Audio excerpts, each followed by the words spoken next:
Halo teman-teman semua, balik lagi bersama dengan Story 3M, di mana kita kali ini akan menceritakan alur cerita dari manhwa yang berjudul Second Life Ranker.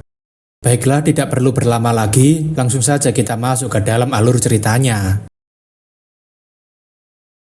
Pada chapter sebelumnya, Eudora menenangkan Jungwoo yang hampir saja melakukan sesuatu yang seharusnya tidak dia lakukan.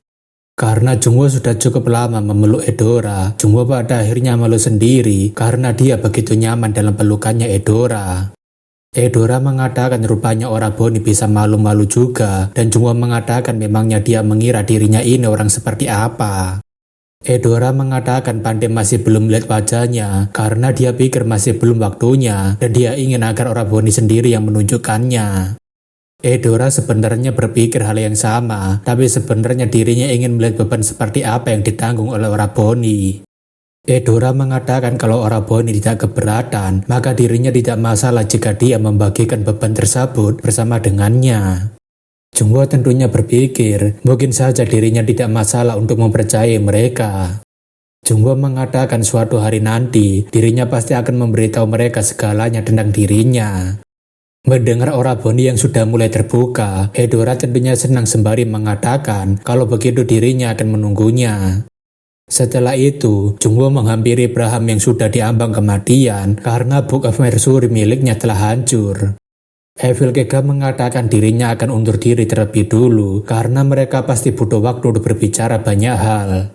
Braham mengatakan bukankah dia tahu jika dirinya sangat membenci adiknya itu yang menjadi sumber penderitaan putrinya, dan Jungwoo mengatakan jika adiknya itu memang seorang bajingan paling buruk. Jungwoo mengatakan dirinya ingin agar Braham terus hidup karena meskipun dia membenci Jeongwoo, tapi dia harus melihat Sesa tumbuh besar dan bertemu kembali dengan anaknya. Braham tentunya berpikir perkataannya itu benar karena dirinya tidak bisa meninggalkan anak malang ini sendirian. Braham mengatakan dulu dirinya dikenal sebagai seorang dewa, tapi sekarang dirinya harus bergantung pada kekuatan orang lain. Sesa yang takut kehilangan kakeknya tentunya meminta Braham agar dia segera bangun, tapi Jungwoo meminta agar Sesa segera menjauh. Jungwoo kemudian mulai menyerap jiwanya Braham untuk dijadikannya sebagai seorang bawahan, tapi Sesa meminta agar pamannya menggunakan ramuan ini pada Braham. Jungwoo tak menyangka jika Braham akan memberikan Sesa Homunculus Spirit yang harganya sama dengan Book of Mercury miliknya. Jungwoo rasa jika dirinya tidak memiliki pilihan lagi selain menggunakannya pada Braham daripada menjadikannya seorang undead seperti Hanreong dan juga Sanon. Beberapa saat kemudian, Jungwoo telah berhasil membangkitkan mantan seorang dewa dengan menggunakan tubuh baru seorang homunculus. Akan tetapi, tindakan Jungwoo mendapatkan beberapa reaksi negatif dari para dewa, namun ada juga yang ingin menjadikannya sebagai seorang apostel seperti Dewa Ars dan juga Hephaestus. Berbeda dengan para dewa, para demon justru sangat senang karena membangkitkan mantan seorang dewa sama saja dengan menghina seorang dewa. Meskipun Braham adalah mantan dewa yang sudah dikalahkan oleh Agares, namun dia diselamatkan oleh seorang player yang belum menjadi seorang ranker, tentunya dunia akan menjadi heboh. Melihat Braham yang sudah pulih, Sesa tentunya sangat senang dan langsung memeluk Braham dengan erat. Sesa menanyakan kenapa tubuhnya Braham sangat keras dan juga dingin, tapi Braham memberitahu jika dirinya sekarang adalah homunculus. Setelah itu, Jungwoo dan Braham mendiskusikan tentang rencana selanjutnya mengenai Sesa dan juga Ananta, dan Braham tentunya menanyakan dari mana dia mendapatkan formula Philosopher's Stone ini. Jungwoo mengatakan dirinya mengambil sebagian besar informasi dari seseorang, tapi dirinya tidak memiliki informasi detail soal Emerald Tablet. Jungwoo mengatakan dirinya masih berusaha untuk mengartikan formulanya, jadi dirinya penasaran apakah mereka bisa menggabungkannya dengan Book of Mercury miliknya. Braham tentunya berpikir jika formula Philosopher's Stone ini berhasil disempurnakan, maka dirinya bisa menyelamatkan Sesa dengan menangkap para demon. Braham menanyakan bagaimana soal rencana menyelamatkan Ananta, dan Jungwoo mengatakan dirinya berencana menyerang Walpurgis Night. Jungwoo mengatakan dirinya berencana memasukkan Philosopher's Stone ini ke dalam pelelangan beserta dengan formula yang telah dipalsukan. Braham mengatakan orang-orang di tower itu pasti akan sangat menggila jika dia memasukkan formula Philosopher's Stone ini ke dalam pelelangan. Jungwoo mengatakan hal itu juga akan sangat menarik perhatian bagi Summer Queen karena saat ini dia sedang dilemahkan dan dia sedang membutuhkan Philosopher's Stone. Braham menanyakan apakah dia berencana mengadu domba Red Dragon dan juga Walpurgis Night, dan Jungwoo mengatakan itu benar karena saat itulah mereka akan memburu para penyihir Tower. Setelah menyelesaikan urusannya dengan Braham, Jungwoo mendatangi Evil Kega yang sudah menunggunya sedari tadi.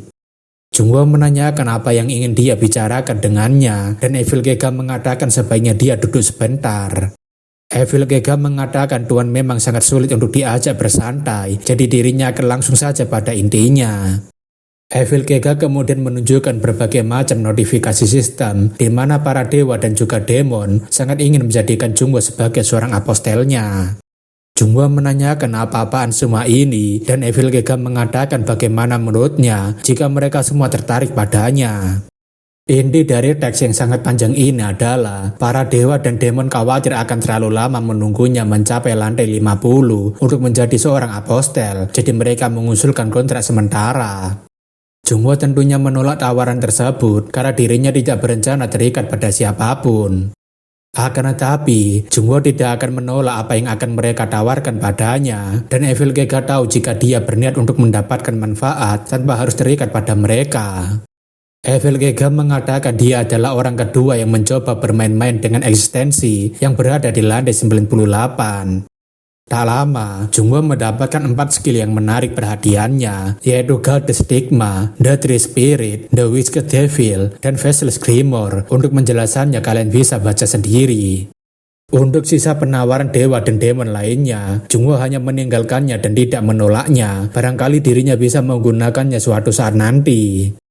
Evil Kega juga mengatakan jika pertarungan Hermes dan juga Agares sangatlah dahsyat hingga membuat dampak yang mampu menghancurkan lantai.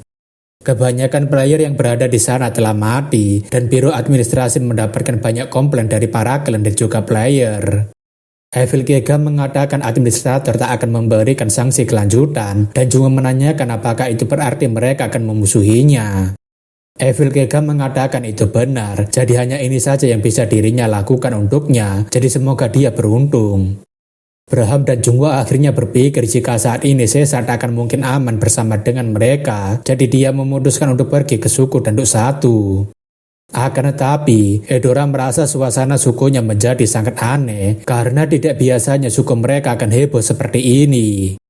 Pandey menanyakan apa yang telah terjadi, dan Nayu mengatakan jika Yanu telah mati. Nayu mengatakan orang yang membunuhnya adalah Bogart, dan tim 15 yang dibentuk untuk mengejarnya telah berhasil dikalahkan. Totalnya ada 6 orang yang telah mati, termasuk dengan White Horse King dan Elder Karam, serta 9 orang dalam keadaan kritis. Jungwoo tentunya kebingungan kenapa Bogart menyerang suku Tanduk 1, dan Pandey menanyakan apa yang akan ayah lakukan sekarang.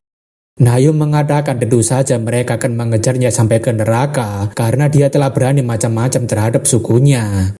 Terlebih lagi, dirinya sendiri yang akan mematahkan lehernya karena dia telah menganggap suku mereka sebagai orang lemah dan bodoh.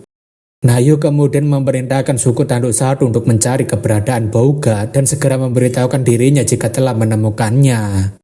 Jungwoo rasa jika menara untuk sementara waktu akan sangat berisik karena suku Tanduk 1, jadi dirinya akan menemui Henova terlebih dulu. Ketika bertemu dengan Henova, Jungwoo menanyakan apakah dia bisa membuatkannya Philosopher's Stone, dan Henova menanyakan apakah itu sejenis obat-obatan terlarang. Jungwoo kemudian menceritakan tentang pertemuannya dengan Braham, dan Henova tampaknya mulai paham dengan situasinya.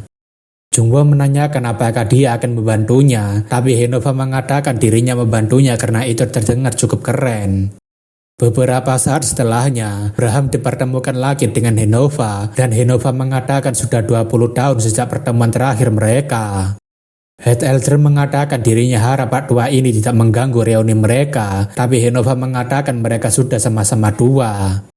Jungwoo kemudian memberitahu jika tujuan mereka berkumpul saat ini adalah untuk menyempurnakan Philosopher's Stone dengan bantuan mereka semua. Setelah mendengarkan penjelasan tersebut, mereka bersama-sama memperbaiki formulanya berulang kali, dan saat formulanya akan selesai, Bu akan memvisualisasikan untuk melihat benar atau tidak formulanya.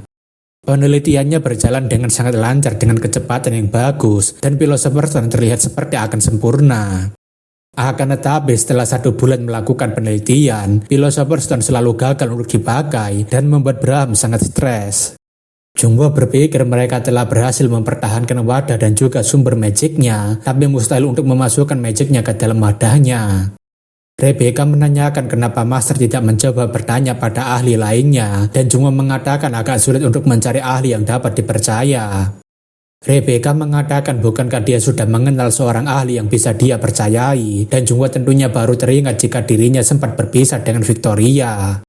Rebecca mengatakan dirinya pernah mendengar jika Victoria seringkali pergi ke sana, dan Jungwoo mengatakan kalau begitu ayo pergi sekarang. Beberapa saat kemudian, Jungwoo bersama dengan Eudora dan Pante pergi ke sebuah pasar malam, atau lebih tepatnya ke rumah bordir. Eudora menanyakan sejak kapan seorang penyihir hebat tinggal di tempat seperti ini, apakah orang Boni yakin soal informasinya. Rebecca mengatakan jika ada seorang wanita yang mengajari Victoria sebuah sihir, jadi kemungkinan dia akan kembali ke sisi gurunya. Jungwoo rasa jika dirinya harus secepatnya pergi dari tempat ini sebelum ada orang lain yang mengenali dirinya. Tak lama, rambut orang yang sudah mendapatkan informasi mengatakan orang itu sekarang berada di sini, jadi dirinya akan mengantar mereka langsung. Ketika naik ke lantai paling atas, Jungwoo merasa jika aroma ini seperti aroma narkoba dan juga minum-minuman keras yang sangat pekat. Tapi ketika masuk ke dalam ruangan yang paling atas, Jungwoo malah langsung disambut dengan sebuah pemandangan yang tidak senonoh.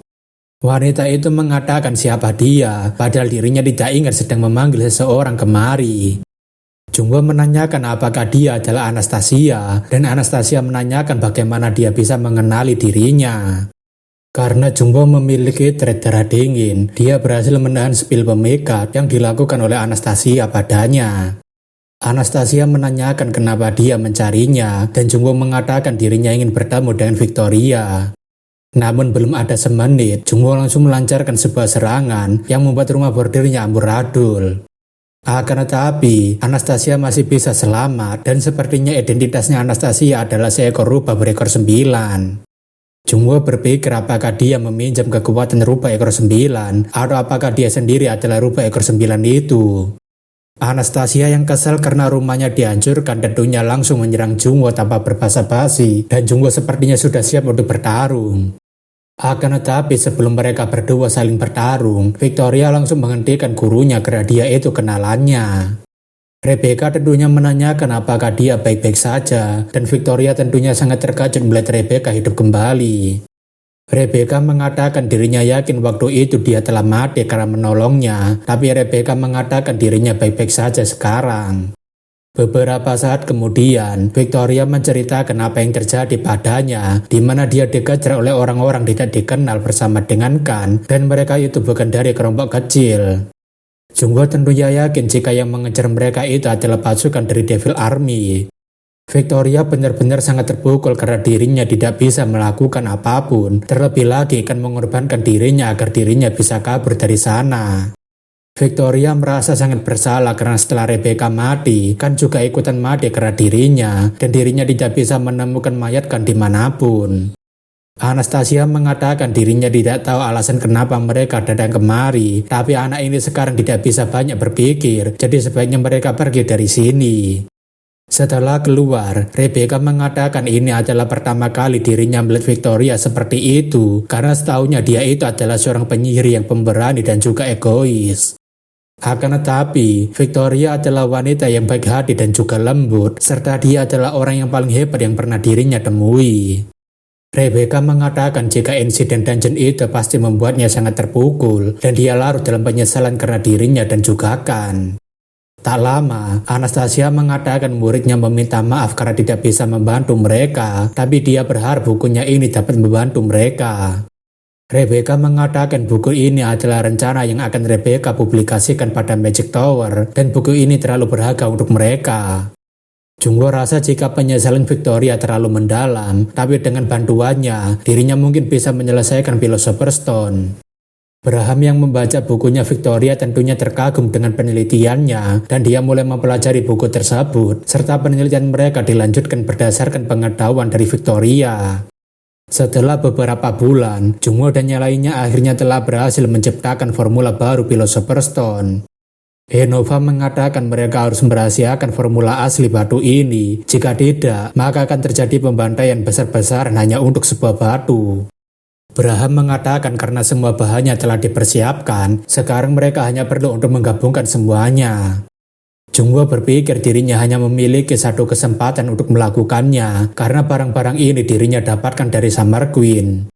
Karena komik ini terlalu banyak teksnya, tapi intinya tidak kesampaian, jadi admin kasih penjelasan menurut admin sendiri.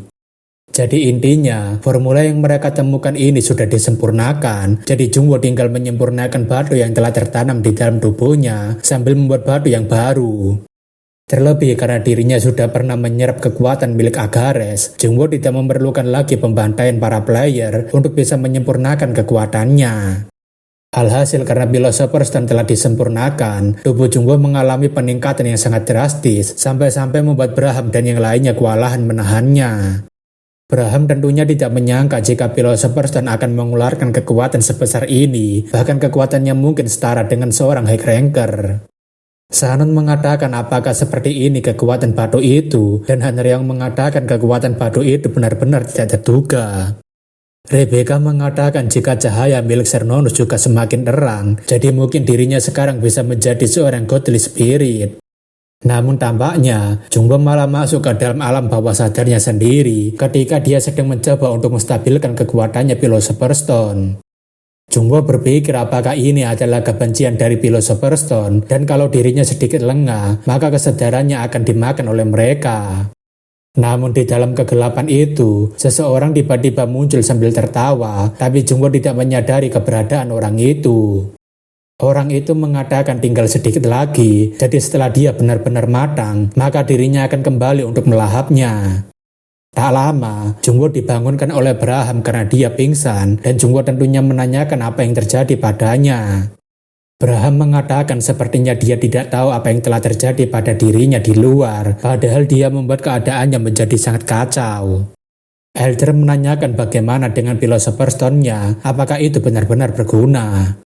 Jungwoo mengatakan tidak perlu ditanyakan lagi, jadi bagaimana kalau mereka langsung mencobanya sekarang. Di lain tempat, Sesa sedang curhat pada Nikke karena paman tidak mau lagi bermain dengannya, dan Braham sekarang sedang sangat sibuk dengan penelitiannya. Sesa menanyakan apakah Tweety setuju jika paman itu sangat jahat, tapi Nikke mengatakan namanya bukan Tweety tapi Nikke. Sesa tentunya hanya ingin memanggilnya sebagai Tweety, dan Nikke berpikir sepertinya paman dan keponakan kelakuannya sama saja. Sesa menanyakan apa yang sedang dilakukan paman sekarang, dan Nikke mengatakan mungkin dia sedang bersenang-senang bersama dengan teman-temannya. Di samping itu, Jungwoo sekarang sedang mencoba kekuatan yang baru dia dapatkan dari Philosopher's Stone yang telah disempurnakan. Hanya dengan menggunakan skill Witch Cut saja, kekuatan Jungwoo jadi sangat menggila, tetapi itu akan mengorbankan pertahanannya. Melihat Shannon yang sudah kesulitan untuk berdiri, Jungwoo rasa mungkin sampai di sini saja dirinya mengetes batu ini. Shannon juga berpikir ini sangat gila, karena saat pertama kali dirinya bertemu dengannya, dia itu hanyalah seorang pemula, tapi siapa sangka dia akan sampai sejauh ini. Shannon berpikir mungkin akan merepotkan, tapi dirinya tidak boleh menyerah sampai di sini saja, karena dirinya juga sudah berjuang keras untuk bertambah kuat. Karena tekadnya Shannon yang tidak ingin menyerah, dia pada akhirnya mendapatkan titel sebagai One World Dead dan berhasil berevolusi menjadi Dead Noble. Hanryong dan Rebecca tentunya tidak menyangka jika Shannon bisa sampai berbuat sejauh ini hanya karena tidak ingin kalah dari masternya. Shannon berpikir dengan kekuatan sehebat ini, mungkin dirinya sekarang bisa bertarung dengan seimbang melawan master. Melihat Shannon yang langsung maju, Hanryong dan Rebecca tentunya tidak mau ketinggalan, dan mereka langsung menyusul di belakangnya. Tentu saja dengan lantai tanding yang seperti pertarungan sungguhan ini, membuat area di sekitarnya hampir saja hancur berantakan. Braham yang sedang menonton mereka tentunya mengatakan, entah master ataupun bawahannya, mereka sama saja suka merusak alam yang begitu indah. Braham menanyakan apakah dia sudah baikan, sepertinya Philosopher's Stone ini memang sangat kuat seperti apa yang dirumorkan. Jungwoo mengatakan dirinya ingin agar Braham segera mendapatkan kembali divinity-nya, tapi Braham mengatakan itu bukan hal yang mudah untuk dilakukan. Sejak menara ini dibangun, belum pernah ada seorang player yang mendapatkan Divinity, tapi rumornya All For One mendapatkan Divinity tersebut. Jungwoo mengatakan tujuan mereka di sini sudah tercapai, jadi sekarang mereka akan lanjut ke tahap berikutnya. Braham menanyakan apakah dia serius, dan Jungwoo mengatakan sekarang mereka akan lanjut pada rencana untuk menghancurkan para penyihir jalang itu. Beberapa hari kemudian, Jungwoo menyamar sebagai seorang pengelana yang ingin menjual beberapa item di rumah lelang. Jungwoo berpikir seharusnya tempat ini adalah merchant yang bernama Westwind, tempat yang dulu seringkali dikunjungi oleh adiknya. Karena merchant ini adalah salah satu yang terbesar di menara, rumor soal dirinya yang menjual barang-barang di sini akan menyebar dengan sangat cepat. Penjaga merchant yang melihat adanya seorang pelanggan tentunya mengatakan, "Selamat datang bodoh." "Oh maaf, maksudnya pelanggan terhormat, apakah ada yang bisa dirinya bantu?"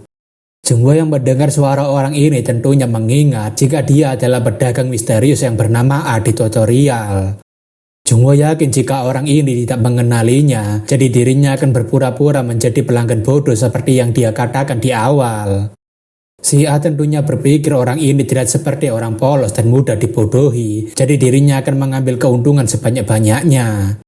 Si A mengatakan apakah dia bisa menunjukkan apa yang sedang ingin dia jual, dan Jungwoo mengatakan ada beberapa senjata yang sedang tidak dirinya gunakan. Ketika melihat senjata yang begitu bersinar dan mewah, si A tentunya tahu jika benda ini adalah item tier tinggi, tapi dengan keahliannya, dirinya bisa menjatuhkan harganya. Si A mengatakan benda ini memang sangat bagus, tapi benda-benda ini tidak pernah dirawat, durabilitasnya sudah berkurang, bahkan harganya bisa turun sampai seperempatnya. Jungwoo tentunya berpura-pura terkejut, dan si A rasa jika orang ini terlalu mudah dibodohi, karena dia langsung percaya padanya. Si A mengatakan dirinya bisa meningkatkan harganya jika dia mau menandatangani kontraknya agar dirinya memperbagus kualitasnya, dan Jungwoo sepakat. Si A berpikir jika dirinya kali ini mendapatkan pelanggan yang sangat bodoh, tapi Jungwoo berpikir orang ini sudah masuk ke dalam jebakannya. Jungwoo kemudian mengatakan dirinya memiliki sebuah manuskrip, tapi dirinya tidak bisa membaca tulisannya, jadi dirinya akan menjualnya. Melihat manuskrip itu, tentunya si A tahu jika ini adalah sebuah formula tingkat atas milik seorang alkemis beserta dengan semua pengetahuannya.